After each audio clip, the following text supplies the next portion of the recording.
আজ আবার ডিমের ঝোল? বলি ঘরে বসে করোটা কি? একটু মাছ বা তরকারি রান্না করতেও পারো না? তোমার এসব ছাইপাঁশ রান্না খেয়ে খেয়ে আমার কোলেস্টেরল বেড়ে হার্টের অসুখ হবে দেখছি।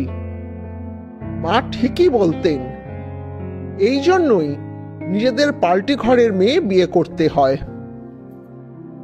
একটানা কথাগুলো বলে থালাটা ঠেলে উঠে পড়ে পীযূষ। সীতার চোখ দিয়ে বড় বড় মুক্ত দানার মতো জলবিন্দু পড়ছে দেখেও পাত্তা দেয় না। ফ্রিজ খুলে একটা মিষ্টি খেয়ে ঢকঢক করে কিছুটা জল খায় সে। তারপর বেডরুমে ঢুকে দড়াম করে দরজাটা বন্ধ করে দেয়। কয়েকটা মুহূর্ত কিংকর্তব্য বিমূঢ় হয়ে দাঁড়িয়ে থাকে সীতা। সে নিজেও এসব খাবার খেতে পারে না। সে তো চায় নিজেকে পীযূষের মনের মতো করে গড়ে তুলতে, পীযূষের পছন্দ অপছন্দের খেয়াল রাখতে চায়, কিন্তু একটু সময় তো দরকার। পাপা বলতেন, একটা গাছকে এক জায়গা থেকে তুলে অন্য জায়গায়, অন্য আবহাওয়ায় বসিয়ে দিলেই সে সবসময় বাঁচে না, একটু যত্ন প্রয়োজন। বিয়ের আগে পীযূষ কিন্তু এমন ছিল না। ওর হাতে ধোসা, উত্তাপাম, পোহা খেয়ে কতই না প্রশংসা করত সবাই। চিকেন 65 খেয়ে পীযূষ বলেছিল, শুধু এই খাবারটাই সারাটা জীবন খেয়ে থাকতে পারবে। বিয়ের পর প্রথম মাসটা ওর বাড়ি নিমন্ত্রণ খেয়ে আর ঘুরে ফিরেই কেটেছিল। পরের মাসে হেসেলে ঢুকেছিল সীতা। শাশুড়িমা বলেছিলেন, আমার ছেলেটা সব খায়, যা দেবে সোনামুখ করে খেয়ে নেবে। তবে ও ভালোবাসে মাছের পাতলা ঝোল, কটকটে আলু ভাজা, পোস্ত বড়া, কলমি শাক, পাঁঠার মাংস। জলখাবারে একটু সাদা আলুর চচ্চড়ি দিয়ে ফুলকো লুচি আর মিষ্টি দিলেই হবে। মাথাটা কেমন বো বো করে চক্কর কাটছিল। এসব তো সে ঠিক পারে না, কে শেখাবে? রাতে ওর শরীরের প্রতিটি অংশ অনাবৃত করতে করতে পীযূষ বলেছিল, ওসব ধীরে ধীরে ইউটিউব দেখে শিখে নিলেই হবে। আপাতত আমি অন্য কিছু চাকতে ইচ্ছুক। পীযূষের আদরে সোহাগে অবগাহন করতে করতে মেয়েটা ভেবেছিল, আস্তে আস্তে শিখে নেবে সে এ বাড়ির আদব কায়দা। দুদিন পর শাশুড়ি দেশের বাড়ি ফিরে যাওয়ার আগে ওকে বলেছিলেন, আপাতত ডাল, আলু সেদ্ধ আর ডিমের অমলেটে কাজ চালিও, সঙ্গে মাছ ভাজা। আমি পরের মাসে এসে তোমায় মোচার ঘন্ট আর শুক্তো রান্না শিখিয়ে দেব। বাংলা ভাষাটাই এখনো ঠিক করে গুছিয়ে শিখে উঠতে পারেনি মেয়েটা। কিছু কিছু বুঝলেও বলতে পারে না। শাশুড়ির কথায় মাথা নেড়েছিল। আসল চ্যালেঞ্জ শুরু হয়েছিল তারপর। ঘড়ির কাঁটায় ঢং ঢং করে 12টা বাজতেই সম্বিত ফেরে সীতার। আজ আর কিছুই ভালো লাগছে না। টেবিল গুছিয়ে সব ফ্রিজে তুলতে আর ইচ্ছে করছে না। সে তো শিখতে চেয়েছিল বাঙালি রান্না। এখানে বাজারে গেলে ভাষার সমস্যা, ইংরেজি কেউ বোঝে না। হিন্দি আর বাংলাটা শিখতে চেষ্টা করছে, কিন্তু একটু তো সময় লাগবেই। বাধ্য হয়ে অনলাইনে মাছ কিনে ইউটিউব দেখে রান্না করেছিল কয়েকবার। পীযূষ তো সব মাছ খেতে চায় না। টাটকা মাছের পাতলা ঝোল তার প্রিয়। ওদের ক্যাম্পাসে মাছওয়ালা ঢোকে না। পাশের বাজারে 2-1বার গেছিল সীতা। আন্দাজে মাছ কিনেও এনেছিল। কিন্তু পীযূষ খেয়ে বিরক্ত হয়েছিল। এখানে আশেপাশের ফ্ল্যাটের কেউ সেভাবে মেশে না কারোর সঙ্গে। সীতা জাতে তামিল হলেও ও কোচিনের মেয়ে। ভাষার সমস্যা একটা বড় সমস্যা। অবশ্য কোচিনে যখন প্রথম পীযূষের সঙ্গে পরিচয় হয়েছিল, এই ভাষা কখনোই বাধা হয়ে ওঠেনি। দুটো মন একে অপরকে ছুঁয়ে গেছিল নিঃশব্দে। ওদের অ্যাপার্টমেন্টের 4 তলায় ঠিক মুখোমুখি ঘরে থাকতো পীযূষ। পাপার সঙ্গেই প্রথম এসেছিল ওদের ঘরে। ওর মায়ের হাতে পায়েসম খেয়ে বলেছিল, ঠিক যেন ওর মায়ের হাতে তৈরি পায়েসের স্বাদ পাচ্ছে।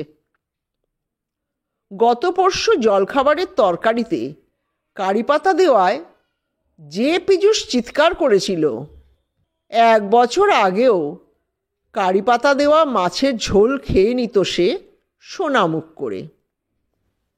মাত্র 3 মাসেই সীতা বোধহয় পুরনো হয়ে গেল। বন্ধুরা পীযূষের সঙ্গে ওর সম্পর্কের কথা জেনে বলেছিল, দুটো আলাদা প্রদেশ, সব রকম নিয়মকানুন আলাদা, রীতিনীতি আলাদা, ভাষার মিল নেই। সে একসময় হাঁপিয়ে উঠবে। সীতা তখন পীযূষের ভালোবাসায় ভাসতে ভাসতে বলেছিল, ভালোবাসার একটাই ভাষা, যা দুজনেই উপলব্ধি করেছি। এসব রীতি নীতি নিয়ম কানুন আমাদের সম্পর্কের মাঝে আসবে না। বিয়ের আগে পীযূষ বলেছিল সে কলকাতায় ফিরে যাবে। ঠিক 1 মাস আগেই ও ফিরে গেছিল কলকাতায় নতুন চাকরি নিয়ে। যদিও ওর বাবা মার দেশের বাড়ি পুরুলিয়ায়, তবুও প্রতি মাসে সে দেখে আসতে তো পারবে, দূরত্ব কমবে।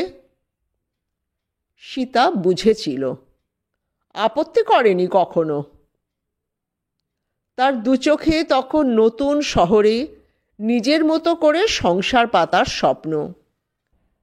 বিয়ে হয়ে মেয়েরা তো দূরদেশে চলেই যায়, তাই নিজের ঘর, নিজের পাপা মা আর রাজ্যটা ছেড়ে যেতে হবে এবার, এভাবেই মনকে মানিয়ে নিয়েছিল।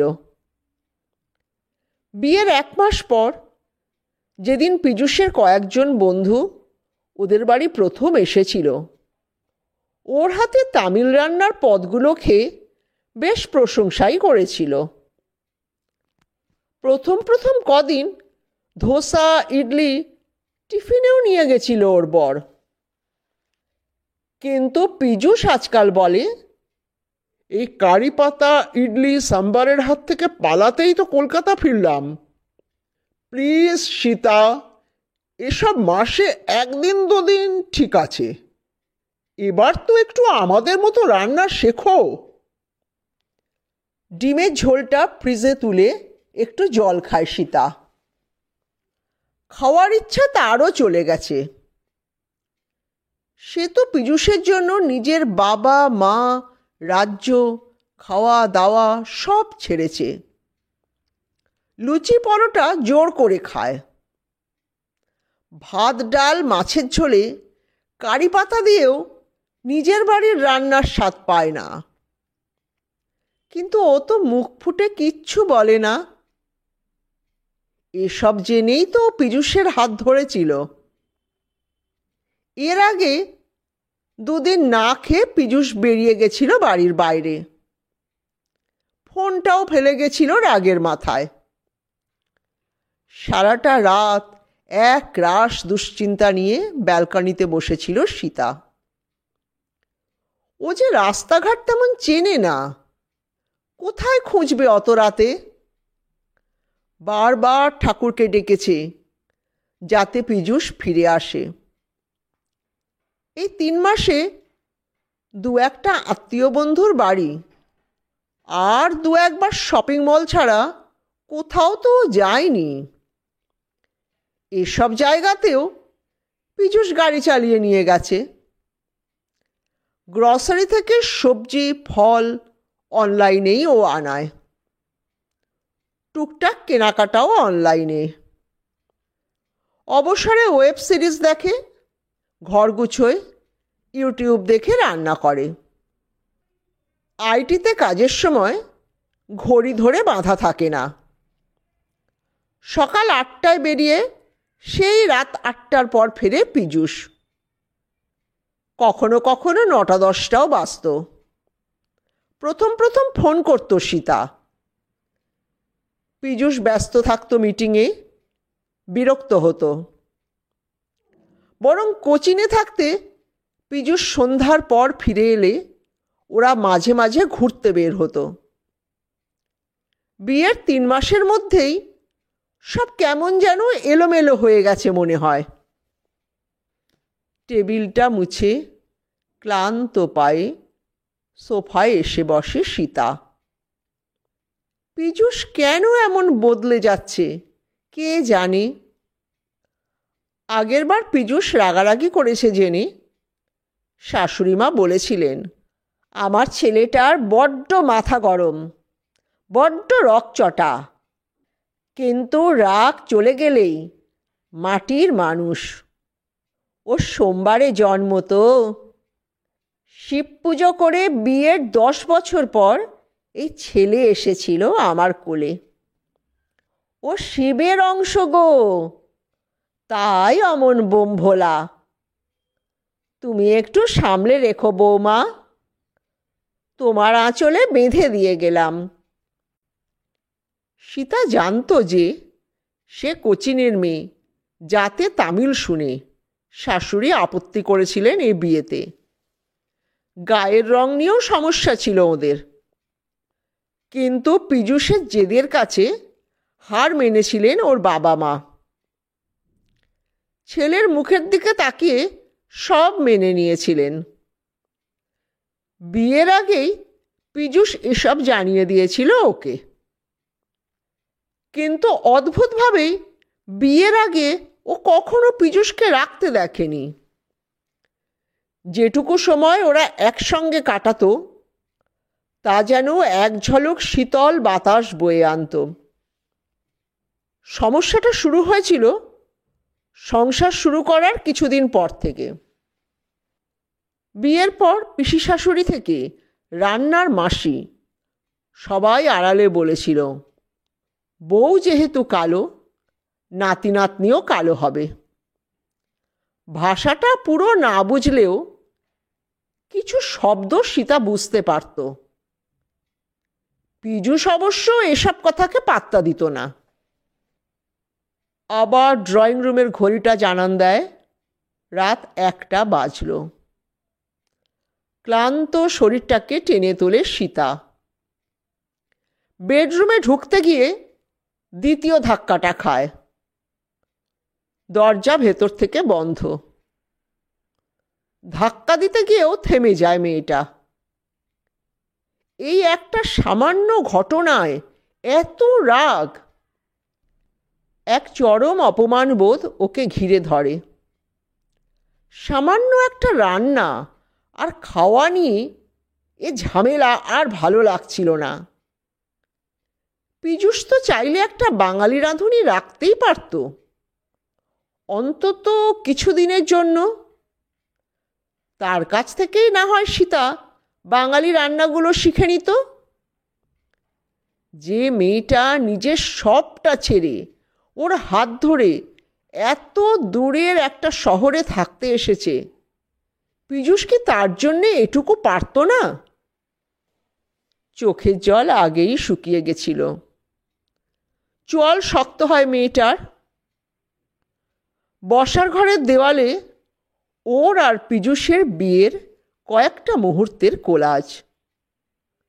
2 রাজ্যের রীতি মেনেই বিয়ে হয়েছিল ওদের। সবাই বেশ আনন্দ করেছিল। সেদিকে কিছুক্ষণ চেয়ে থাকে মেয়েটা। এত তাড়াতাড়ি সব কি তবে শেষ হয়ে গেল? রাগ কি একা পীযূষই দেখাতে পারে? ও অভিমান কি সীতার হয় না? আর একবার দরজায় চাপ দেয় ও। তারপর চারদিকে তাকিয়ে দেখে, জানলা দিয়ে বাইরে তাকায়। শুনশান রাতের কলকাতা, ফাঁকা রাস্তা। মনে মনে ভেবে নেয় সে পরবর্তী পদক্ষেপ। মোবাইলটা বেডরুমে, পার্সটাও আলমারিতে। আস্তে আস্তে দরজা খুলে বাইরে বেরিয়ে আসে মেয়েটা। পূব দিক ফর্সা হতেই ব্যালকনির ধার ঘেঁষে ঝুপসে নিম গাছটায় পাখিদের ঐকতান শুরু হয়ে যায়। কানের ওপর বালিশ চাপা দিয়ে ঘুমোতে চেষ্টা করে পীযূষ। এত সকালে সীতা ব্যালকনির দরজাটা খুলে দিয়েছে। তখনই কলিং বেলটা তারস্বরে বেজে ওঠে। ঘড়ির দিকে তাকায় পীযূষ। 5:30। এ সময় রোজ দুধ আসে, কিন্তু যে দুধ দেয় তাকে তো বলা আছে বেল না বাজাতে, দরজায় ঠক ঠক শব্দ করতে। পীযূষের ঘুমের ব্যাঘাত হয় বেল বাজালে। সীতা তো রোজ 5টায় উঠে পড়ে, স্নান পুজো সেরে ফেলে ভোরবেলায়। মাঝে মাঝে দরজার গোড়ায় আলপনা দেয়। ওসব নাকি ওদের দিতে হয়। আজ কি হলো ওর? তৃতীয়বার বেল বাজতেই উঠে পড়ে পীযূষ। বেডরুমের দরজা ভেতর থেকে লক করা দেখে খুব অবাক হয় ও। ইস, রাতে ভুল করে লক করে ফেলেছিল বোধহয় ও নিজেই। কিন্তু সীতা ধাক্কায়নি কেন? তার মানে শুতেও আসেনি এ ঘরে। কিন্তু এই ভোরবেলা সীতা গেলই বা কোথায়? দরজা খুলে বাইরে এসেও সীতাকে কোথাও দেখতে পায় না পীযূষ। বোধহয় ছাদে গেছে মেয়েটা। দরজা খুলে দুধের প্যাকেট দুটো নেয় পীযূষ। ছেলেটা হেসে বলে, আপনি? বৌদি ওঠেনি স্যার? আলগোছে মাথা নেড়ে দরজাটা বন্ধ করে পীযূষ। ডাইনিং টেবিলে প্যাকেট দুটো রেখে প্রথমেই ছাদটা দেখে আসে। কেউ নেই। একে একে মনে পড়ে রাতের ঘটনা। রাগ দেখিয়ে দরজা বন্ধ করে শুয়ে পড়েছিল সে। ঘরে এসে পাশের ছোট বেডরুমটায় ঢোকে। টান টান করে পাতা বেড কভার। এ ঘরে কেউ নেই। কিচেন, বাথরুম সব খালি। সুরাকের সামনে এসে থমকে দাঁড়ায় পীযূষ। সীতার গোলাপি রুম স্লিপারটা আলগোছে খোলা। ব্রাউন চামড়ার চটিটা। সীতার কজোড়া জুতো তাও তো সে জানে না। সীতাকে ফোন করে ও। ফোনটা বেডরুমের সাইড টেবিলে বাজছে। তাড়াতাড়ি চোখে মুখে জল দিয়ে ব্যালকনিতে এসে দাঁড়ায়। রাতে সে নিজেই ব্যালকনি বন্ধ করতে ভুলে গেছিল। এ কাজটা রোজ সীতা করে। ঝুঁকে চারদিকটা দেখে, না, সীতা কেন? এত ভোরে কেউ নেই চারিদিকে। আর একবার দৌড়ে গিয়ে সে ছাদটা দেখে আসে। ফাঁকা ছাদটা যেন তাকে দেখে ব্যঙ্গ করে বলে, কেন খুঁজছ তাকে? অবহেলা তো কম করনি এতদিন। মনে মনে পীযূষ বলে, অবহেলা করেছি, স্বীকার করছি, আমি খুব ভুল করেছি। তাড়াতাড়ি ঘরে গিয়ে পোশাক বদলে নিচে নেমে আসে পীযূষ। খুঁজতে হবে সীতাকে। কিন্তু ঠিক কোথায় খুঁজবে সেটা বুঝতে পারে না। মেন গেটের সিকিউরিটিকে জিজ্ঞেস করেও সঠিক উত্তর পায় না। রাতে ছেলেটা ঠিকমতো ডিউটি দেয় না। অনেকেই গত মিটিংয়ে বলেছিল ছেলেটা রাতে নাক ডেকে ঘুমোয়। ছোট গেটটা ভেতর থেকে খুলে যে কেউ বাইরে যেতে পারে রাতের বেলায়। হঠাৎ সিসিটিভিটার দিকে চোখ যায় ওর। তাড়াতাড়ি সিকিউরিটি রুমে গিয়ে রেকর্ডিং দেখতে চায়। এই ভোরবেলায় এমন আবদারে সিকিউরিটির বয়স্ক লোকটা অদ্ভুতভাবে তাকায় ওর দিকে। তারপর বলে, সময় বলুন, কটা থেকে চালাবো? মাথা চুলকে পীযূষ বলে, ভোর 5টা। না না না, রাত রাত। টাইমটা বলুন। আচ্ছা, রাত 12টার থেকেই দেখছি। ঝগড়া হয়েছিল নাকি? অন্য সময় হলে ওর এই বাচালতার সঠিক জবাব দিত পীযূষ, কিন্তু এখন ও জানে না কি বিপদ ওর জন্য অপেক্ষা করছে। প্রতিটা মুহূর্ত যেন এক একটা যুগের মতো কাটছে। দু হাতে মাথা টিপে বসে পড়ে ও। 4 ঘন্টা কেটে গেছে, সীতা বাড়ি ফেরেনি। এই 4 ঘন্টা চারপাশের এলাকা বাইক নিয়ে খুঁজে দেখেছে পীযূষ। ক্যাম্পাসে সবাই জানে ওর বউ পালিয়ে গেছে। ক্লাবের ছেলেরাও খুঁজছে আশেপাশে। এখন সে লোকাল থানায় বসে আছে। সঙ্গে ওদের ক্যাম্পাসের সেক্রেটারি বিজনদা এসেছে। একটা পেন ডান হাতে নাচাতে নাচাতে আর চোখে পীযূষকে দেখে সেকেন্ড অফিসারটি বলে, ঝগড়া নাকি অন্য কিছু? অত রাতে বেরিয়ে গেল, তখন আপনি আটকালেন না কেন? পীযূষ মনে মনে ভাবে, সামান্য খাওয়া দাওয়া নিয়ে ঝগড়া হয়েছিল, এ কথা বললে কেউ কি বিশ্বাস করবে? ও বলে, আমি ঘুমিয়ে গেছিলাম আসলে। ও, তা আপনার স্ত্রী তো তামিল, কোচিনের মেয়ে বললেন। তো ম্যাডামের আর কোনো ব্যথা ছিল নাকি? আই মিন টু সে, ফিরে যাননি তো? অন্য কোনো ভাব ভালোবাসা যদি ওদিকে থেকে থাকে? কান মাথা ঝাঁঝা করছিল পীযূষের। সীতা তাকে একই বিড়ম্বনায় ফেলল। বিজনদা ওর পিঠে হাত রেখে বলে, এমন কিছু নয় স্যার, মেয়েটা খুব ভালো। 2.5-3 মাস হলো এসেছে। নিজের মতোই থাকে ওরা। কেউ কোনো বেচাল দেখেনি স্যার। পারফেক্ট কাপল যাকে বলে, হ্যাপি ফ্যামিলি। তা সে পারফেক্ট কাপল ঝগড়া করে জুটি ভেঙে পালিয়ে গেল? বেশ বেশ। ব্যঙ্গের হাসি ফুটে ওঠে অফিসারের ঠোঁটের কোণে। পারফেক্ট কাপলদের ঝগড়া হয় না নাকি?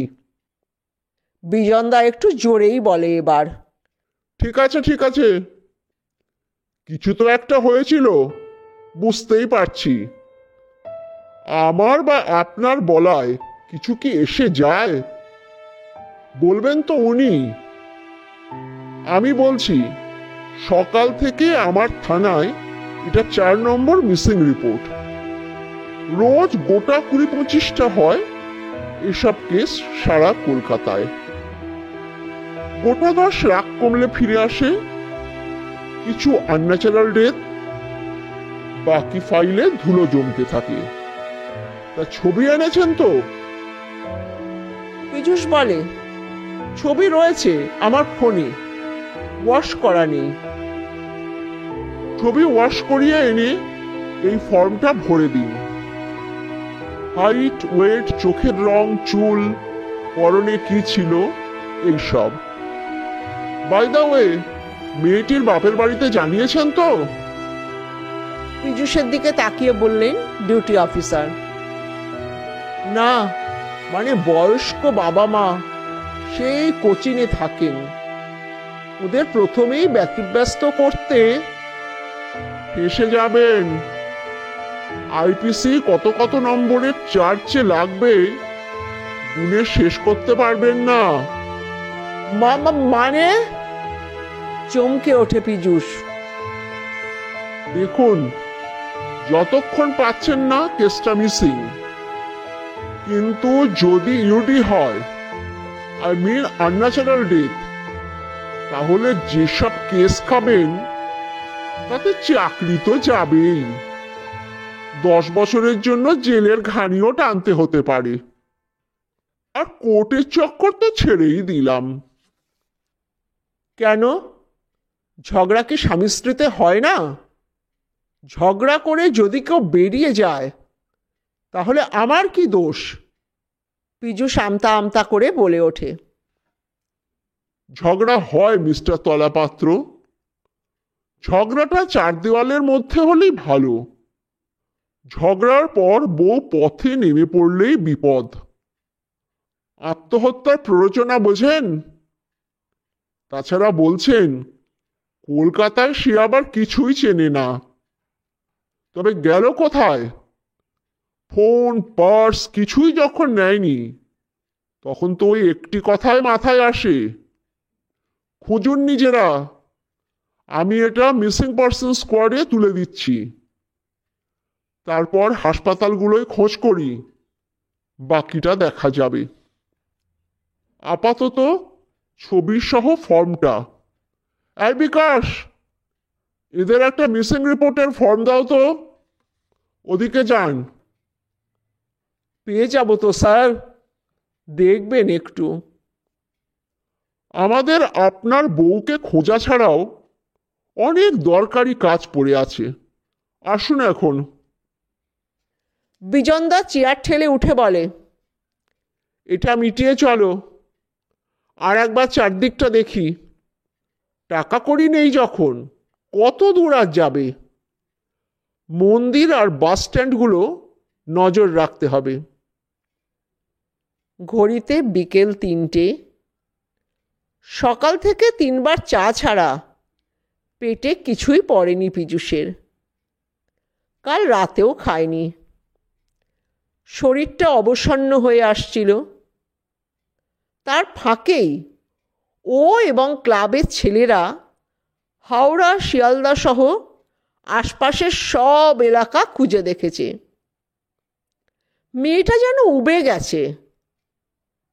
দুপুরে এক পরিচিত উকিলের পরামর্শে শ্বশুরকে ফোন করে ঘটনাটা কিছুটা জানিয়েছে পীযূষ।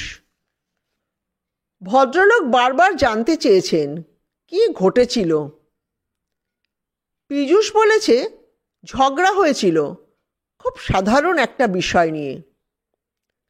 ভদ্রলোক খুব কেটে কেটে বলেছেন, সাধারণ ঝগড়ায় এক কাপড়ে ঘর ছাড়ার মতো কাজ আমার মেয়ে করবে না। আমি যত তাড়াতাড়ি সম্ভব কলকাতা যাওয়ার চেষ্টা করছি, পৌঁছে ফোন করব। এর ভেতর আপডেট পেলে জানিও। 4:30 আর একবার ছাদে গেল পীযূষ। সীতা বিকেলে ছাদে আসত, একা একাই হাঁটত, গুনগুন করে গান গাইত। আজ ছাদ শূন্য। একটা কাক রেলিংয়ে বসে কা কা করে ডাকছে শুধু। সেই ডাকে সাড়া দিয়ে আরও 2-1টা কাক এসে বসল কার্নিশে, গাছের ডালে, তারে। তখনই পীযূষের ফোনটা বেজে উঠল। Unknown number. ও ধরতেই একটা অচেনা গলা বলে উঠল, পীযূষ তলাপাত্র বলছি। মিসিং ডায়েরি করেছিলেন? বউ ফিরেছে? না। আপনি একবার কাঁটাপুকুর মর্গে আসতে হবে, একটা বডি আইডেন্টিফাই। আর কিছু শুনতে পায়নি পীযূষ। ফোনটা ছিটকে পড়েছিল হাত থেকে। মর্গ থেকে বেরিয়ে হড়হড় করে বমি করে ফেলেছিল পীযূষ। টক জল ছাড়া কিছুই বের হয়নি। আসলে পেট তো খালি, গ্যাং রেপ করে বডিটা রেল লাইনের উপর ফেলে গেছিল কারা? সীতা নয়, ওর বয়সী অন্য একটি মেয়ে। রেল পুলিশ দেখতে পেয়ে খবর দিয়েছিল চারিদিকে। এরপর এই হাসপাতাল, ওই হাসপাতাল, জিআরপি, রেলের অফিস কিছুই খোঁজ করতে বাকি রাখেনি বিজনদা আর পীযূষ। থানায় বসে পীযূষ বারবার বলেছিল, ওর হাতে টাকা কড়ি নেই, কত দূর যাবে এভাবে? কেন, বউকে টাকাও দিতেন না? বধূ নির্যাতনের কেস হলে আপনি শেষ। ডিউটি অফিসার বলেছিলেন। না, ও পার্স নিয়ে বের হয়নি। অবশ্য বাইরের ঘরের ড্রয়ারে কিছু খুচরো টাকা থাকতো। তা থেকে যদি, সেখানে এখনো খুচরো টাকা রয়েছে। আমি তো কখনো গুনে দেখিনি ও কত টাকা রাখতো ওই ড্রয়ারে। হাতে, কানে, গলায় সোনা ছিল? হ্যাঁ, গলায় চেন, কানে দুল, আংটি, চুড়ি এসব তো পরতো। কিন্তু সিসিটিভি অনুযায়ী ও মাঝরাতে বেরিয়ে গেছে, বড় রাস্তা ধরে হেঁটে গেছে। অত রাতে গয়না বিক্রি করবে কি করে? রাতটা কোথাও কাটিয়ে দিনের বেলায় বিক্রি করলেই হাতে টাকা এসে যাবে। এমন অনেক কিছুই ঘটে। বাড়ি যান এখন, খোঁজ পেলে জানাবো।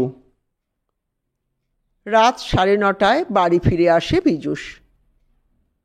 শূন্য ঘরটা যেন গিলে খেতে চাইছে ওকে। রোজ রাতে অফিস থেকে ফিরলে এক মুখ হাসি নিয়ে দরজা খুলত সীতা। ওর চুলে জড়ানো থাকতো টাটকা জুঁয়ের মালা। রোজ বিকেলে কাজে আসার সময় পাশেই এক ফুলওয়ালি দিদির কাছ থেকে সে মালা নিয়ে যেত ওদের ঠিকে কাজের মেয়ে ফুলি। এভাবেই ব্যবস্থা করেছিল সীতা। চুলে ফুল গুঁজলে ওকে দারুণ লাগতো।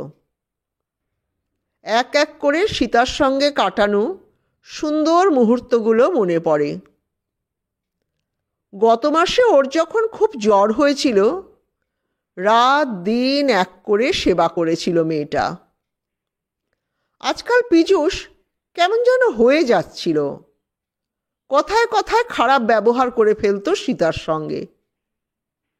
গতকাল রাতে অতটা বাজে ব্যবহার না করলেই পারত।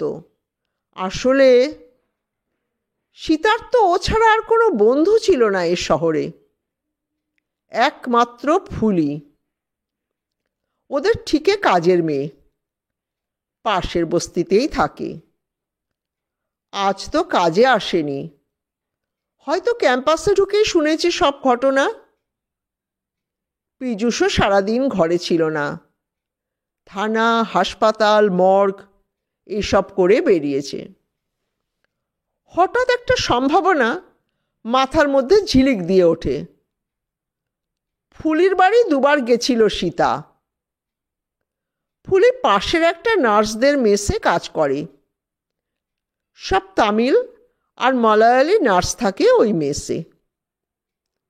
ফুলি কিছু তামিল শব্দ জানে, ভাষাটা একটু একটু বোঝে, তাই ওর সঙ্গে খুব ভাব ছিল সীতার। তবে ফুলি রান্না জানতো না। কতই বা বয়স ওর। ফুলিদের বস্তিতে যায়নি তো সীতা। আবার ঘরে তালা দিয়ে বেরিয়ে আসে পীযূষ। একাই বাইক নিয়ে বেরিয়ে পড়ে। এত রাতে আর কাকে সঙ্গে পাবে? বস্তির পাশে বাইকটা রেখে খুঁজে খুঁজে ফুলিদের ঘরে চলে আসে। রাত 10টা। পাশের গলিতে উচ্চৈস্বরে হিন্দি গান বাজছে। কয়েকটা ছেলে উদ্দাম নৃত্য করছে। কোনো একটা পুজো হয়েছিল ওখানে। ওদের একজন দেখিয়ে দিল ফুলিদের ঘরটা। ফুলিদের দরজা ধাক্কাতেই এক মহিলা দরজা খুলল। ওর মা। ফুলি শুয়ে পড়েছিল। এক কামরার খুপড়ি ঘর, ইট দিয়ে খাট উঁচু করা, নিচেও বিছানা পাতা। কিন্তু ফুলিও জানে না ওর বৌদি কোথায়। ভগ্ন মনোরথ পীযূষ বাইক নিয়ে এদিক ওদিক ঘুরে বেড়ায়। সামনেই একটা ছোট পার্ক। ক্লান্ত শরীরে একটা বেঞ্চে বসে পীযূষ। খিদে তৃষ্ণা অনুভূতিগুলোও মরে গেছে। ভালোবেসেই তো সীতাকে ঘরে এনেছিল ও। সীতা যে ওদের কালচারের কিছু জানে না, ওর মায়ের মতো রাঁধতে পারবে না, এসব তো জানা কথা। তবুও আজকাল কেন যে ওর ওপর এমন চিৎকার করে ফেলতো। স্ট্রেস। অফিসে 11-12 ঘন্টা কোডিং ডিকোডিং ওকে যেন নিংড়ে নিচ্ছিল। নতুন বউকে কতটুকু সময়ই বা ও দিত। বিয়ে করে সেই যে এসেছে, গত 3 মাস পুরুলিয়া যাওয়ারও সময় পায়নি। বাবা মায়ের সঙ্গে 2 দিন অন্তর ফোনে 2-1টা কথা হয়। এদিকে সীতা নাকি রোজ ফোন করত। বাবা মাকে সীতার খবরটা জানায়নি ও, ভয়ে অথবা লজ্জায়। জেনেই বা কি করবেন ওরা? শুধু শুধু দুশ্চিন্তা করবেন অত দূরে বসে। তাছাড়া সীতার সঙ্গে বিয়েটা ওর জেদের বশেই সবাই মেনে নিয়েছিল। মেজ মাসির বাড়ি জোরে নিমন্ত্রণ খেতে গিয়েছিল। মাসি কলা পাতায় মোড়া ইলিশ পাতুরি করেছিল। তা দেখে সীতা খুব অবাক হয়েছিল। পাতুরিটা ওর পাতে দিয়ে মাসি বলেছিল, বউ তো আর তোকে এসব রেঁধে খাওয়াবে না, মাঝে মাঝে আমরাই করে খাওয়াবো। কি আর করবো বল। সীতা বাংলাটা ভালো বোঝে না, তবে বুঝেছিল ওকে নিয়েই কিছু বলছে। ছোট মাসি তো বউ ভাতের দিন দুপুরেই এক ঘর লোকের সামনে কাঁদতে বসেছিল। এ বউ তো তোর ছেলের কোনো যত্নই করবে না রে দিদি, ধোসা ইডলি খাইয়েই জীবন শেষ করে দেবে। শুধু ছোট মাসি কেন, ঠাড়ে ঠোড়ে প্রায় সব আত্মীয়ই এসব ঘুরিয়ে ফিরিয়ে বলতো। তবে সীতা হাসি মুখে সবার সঙ্গে মিশতে চেষ্টা করত। টুকটাক বাংলাও শিখছিল, বেশ কিছু বাংলা শব্দ বলতো আজকাল। 2 হাতে নিজের মাথার চুল খামচে ধরে পীযূষ। এত বড় ভুল সে কি করে করলো? কেন সীতার সঙ্গে? সীতা কি ভালোবাসে সে কখনো ভাবেনি, অথচ মেয়েটা সব সময় ওকে ভালো রাখতে চেষ্টা করত। ও সব কিছু গুছিয়ে রাখত। আবার ফোনটা বাজছে, থানার নম্বর। হাতটা কাঁপতে থাকে পীযূষের। ফোনটা ধরতে কেমন ভয় করছে, ধরলেই যদি কোনো খারাপ খবর পায়। মনে মনে সে বলে, ফিরে এসো সীতা, আর এমন ভুল করব না, ফিরে এসো তোমার বাড়িতে। ফোনটা বাজতেই থাকে।